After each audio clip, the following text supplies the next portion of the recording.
First వార్త ఈసారి భారీ బడ్జెట్ 3,30,000 కోట్లతో అంచనాలు. విద్య, వైద్యం, వ్యవసాయం, సంక్షేమానికి ప్రాధాన్యం. ఇక్కడ మాత్రం పేరు పెట్టేస్తారు.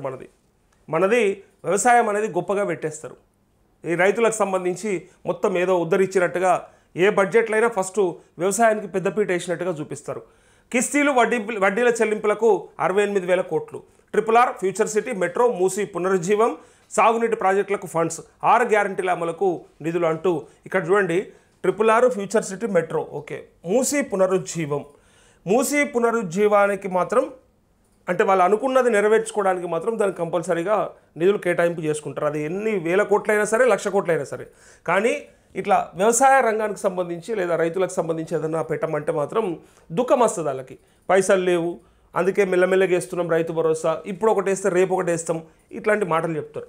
ఇక్కడ ఆసరా పెన్షన్ల పెంపు, మహిళలకు నెలకు 2,500 స్కీమ్స్ ప్రకటించే ఛాన్స్, ఎస్సీలకు 18% నిధులు కేటాయించాలనే యోచన, పీఆర్సీ, డిఏలు, కొత్త ఉద్యోగాల భర్తీతో పెరగనున్న జీతభత్యాల లెక్క అంటూ ఖర్చులకు తగ్గట్టు ఆదాయం పెంచుకోవడంపై సర్కార్ ఫోకస్ అంటూ ఇక్కడ వీళ్ళు చెప్పేది ఏంటంటే ఈ ఆసరా పెన్షన్లు మహిళలకు ఇచ్చే ఆ 2,500 రూపాయలు ఇస్తామని చెప్పి ఆ స్కీమ్ మీద ఉంది కదా, వాటిని ప్రకటించే ఛాన్స్ ఉంది అంటూ ఉన్నారు. అయితే ఆసరా పెన్షన్ దగ్గర కూడా నాకు పెద్ద అనుమానం వస్తూ ఉంది. వీళ్ళు 2,000 ప్లస్ 2,000 4,000 చేయడం అనేది వీళ్ళ తాతల తరం కూడా కాదు. ఖచ్చితంగా చెప్తా ఉన్నా, వాళ్ళు ఇయ్యలేరు కూడా. అయితే దానికి 500 1,000 రూపాయలు కలిపి 3,000 అని అంటారేమో అని అనుమానం అనిపిస్తుంది. ఎందుకంటే రైతు భరోసా విషయంలో కూడా కేసీఆర్ మీద ఆ నెపం మోపి వీళ్ళు దాన్ని ఎక్కడికి వెళ్ళి 6,000 కాడికే ఆపుకున్నారు. 7,500 ఇవ్వాలి లెక్క అయితే వాళ్ళు అది ఇవ్వకుండా. అయితే ఇప్పుడు ఏమంటా ఉన్నారంటే వీళ్ళు ఈ గ్యారంటీలు ఏవైతే ఉన్నాయో వీటికి సంబంధించి గ్యారంటీలు, స్కీమ్లు 6 గ్యారంటీల అమల్లో భాగంగా మిగిలిపోయిన స్కీమ్లను కొత్త ఆర్థిక సంవత్సరంలో పట్టాలెక్కించాలని భావిస్తుంది ప్రభుత్వం. ఇందులో భాగంగా ప్రస్తుతం 2,000గా ఉన్న ఆసరా పెన్షన్లను కనీసం 3,000కు పెంచేలా అంచనాలు సిద్ధం చేసినట్టు తెలిసింది. అయిపోయినా 2,000ని 2,000 ప్లస్ 2,000 4,000 కావాలి లెక్కకైతే. ఈ మాట అన్నటువంటి అప్పటి నాయకులు, అప్పటి మంత్రులు, అంటే ఇప్పటి మంత్రులు అప్పటి నాయకులు ఏం మాటలు చెప్పినప్పుడు, ఒరే కేటీఆర్, ఒరే కేటీఆర్ 2,000 ప్లస్ 2,000 4,000 అని చెప్పాడు. ఇప్పుడు ఏం అడగాలి వీళ్ళని? మరి దేంతో అడగాలి వీళ్ళని? ఎట్లా అడగాలి? ఆ రోజు అన్నారు కదా, రైతు బంధు రానోడిని రాలేదు అన్నోడిని చెప్పుతో కొట్టురు అన్నాడు కదా. ఇలా మరి 2,000 ప్లస్ 2,000 4,000 అని లెక్కలు చెప్పిన ఆ దొంగలని ఇలా దేంతో కొట్టాలి, దేంతో అడగాలని ఇలా డైరెక్ట్గా ప్రజలు అంటూ ఉన్నారు. నా మాట కాదు ఇది, ప్రజలు అడుగుతూ ఉన్నారు. ఆ రోజు అన్నాడు కదా, రైతు భరోసా రాలేదన్నోని చెప్పుతో కొట్టురంటే ఇలా 2,000 ప్లస్ 2,000 ఇయ్యను దే చెప్పుతో కొట్టాలని గ్రామాలలో అడుగుతున్నారు. పెద్ద మనుషులు అడుగుతున్నారు, అవ్వలు తాతలు అడుగుతూ ఉన్నారు. ఎక్కడ పోయింది బిడ్డ, వాడు పీకుడు మంత్రులు లెక్క చెప్పిండు 2,000 ప్లస్ 2,000 2,000 ప్లస్ 2,000 అని ఇట్లా ఎగిరెగిరి చెప్పిండు కదా, వచ్చినాయా వస్తున్నాయా అని అన్నాడు. ఇప్పుడు 3,000 అయితే ఇండ్రి మీ మూతులు అన్నీ వాళ్ళ కొడతారు. మీరు 3,000 కాడికని చెప్పుండ్రి, ఆ పెద్ద మనుషులంతా మీ మూతులు వాళ్ళ కొడతారు. ఇప్పటికే మీరు వాడుతున్న తిట్లు, మీకు పెడుతున్న శాపనార్థాలు ఏవైతే ఉన్నాయో అవి కనుక ఇప్పుడు మీరు ఇట్లాంటి పనులు చేస్తే అది ఎంత రెట్టింపు అవుతుంది, అది ఏ స్థాయికి పోతుంది అనేది ఇక మీరు ఊహించుకోండి. ఇక ఊహించలేరు కూడా, ఊహించలేని పరిస్థితులకు వెళ్ళిపోతారు. అంతకంటే ఇక మాటలు మనం వినలేము. ఇక అది వింటే చచ్చిపోతారు మీరు. అయితే దీనికోసం అంటే ఈ నిర్ణయం వల్ల ప్రభుత్వంపై ఏటా 3,000 కోట్ల నుంచి 4,000 కోట్ల అదనపు భారం పడనుంది. మహాలక్ష్మి గ్యారంటీలో భాగంగా అర్హులైన మహిళలకు 2,500 ఇచ్చే స్కీమ్ను కూడా ఈ బడ్జెట్లో ప్రకటించే అవకాశం ఉందని సెక్రటేరియట్లోని ఉన్నతాధికారి ఒకరు తెలిపారు. ఈ 2,500 మహిళలకు అంటారు కదా, ఎంత అనుమానాలు ఉన్నాయంటే దీనిపైన, ఈ స్కీమ్ పైన.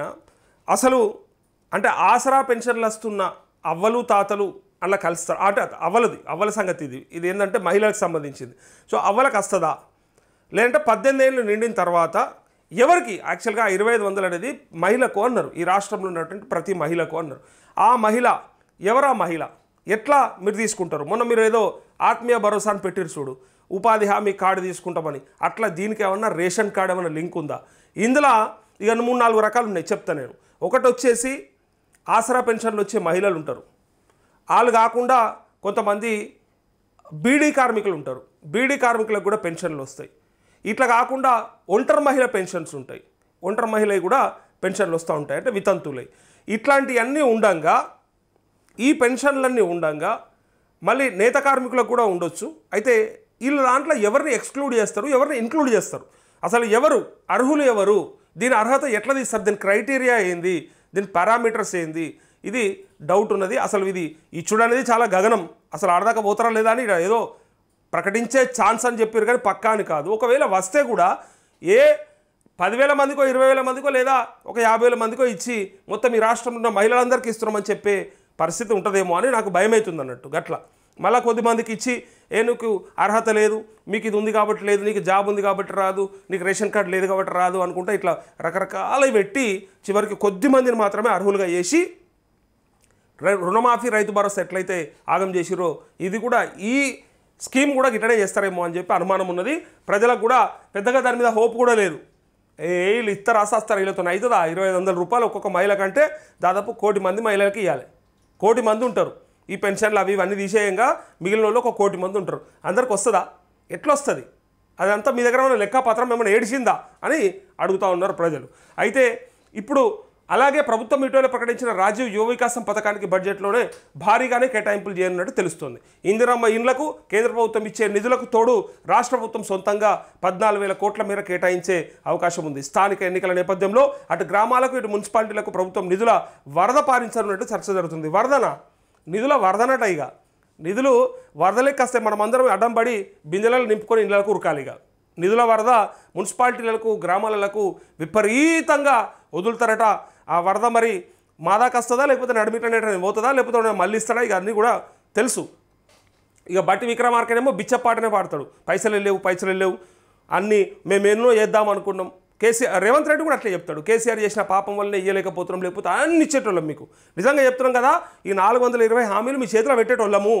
ఏది ఒక 4,25,000 కోట్ల అప్పు చేసినందుకే, ఇక 4,25,000 కోట్ల అప్పు చేసినందుకే మొత్తం 420 హామీలు చేయలేకపోతుర్రట.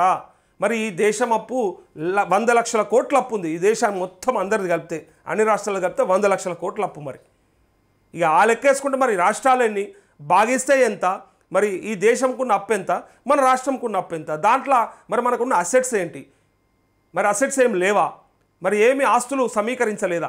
సో ఆస్తులు ఉన్నప్పుడు దాన్ని అప్పు అని ఎట్లా అంటారు అనేదే ఇక్కడ వాళ్ళు మాట్లాడతారు. బీఆర్ఎస్ వాళ్ళు చెప్పేది కానీ బీఆర్ఎస్ క్యాడర్ కానీ అనేది ఏంటంటే ఆస్తులు కనిపిస్తూ ఉంటే దాన్ని అప్పు ఎట్లా అంటారు, అది తీసుకొచ్చి అది కొన్నట్టే కదా, లేదా చేసినట్టే కదా, లేదా ఉన్నట్టే కదా అని వాళ్ళు చెప్తూ ఉంటారు.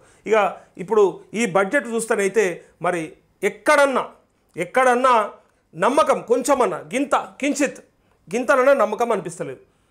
మరి ఎందుకంటే ఇంతకుముందు పెట్టిన 2,91,000 కోట్ల బడ్జెట్ ఏదైతే ఉందో దాని లెక్కలు వీళ్ళు బడ్జెట్ అసెంబ్లీలో చెప్తారు కదా, దేనికి ఎంత ఖర్చు చేసిరు అది చూసిన తర్వాత మాట్లాడుకుందాం. ఇక దీని పూర్తి సమాచారం అంతా బడ్జెట్ది ఒకసారి గత బడ్జెట్లో వీళ్ళు కేటాయింపులు జరిపినవి పైగా దానికి ఖర్చు చేసినవి ఆ మిగులు ఎంతైతే ఉందో దాన్ని చూసినాక ఈ పూర్తి బడ్జెట్ గురించి మనం ఖచ్చితంగా మాట్లాడాలి.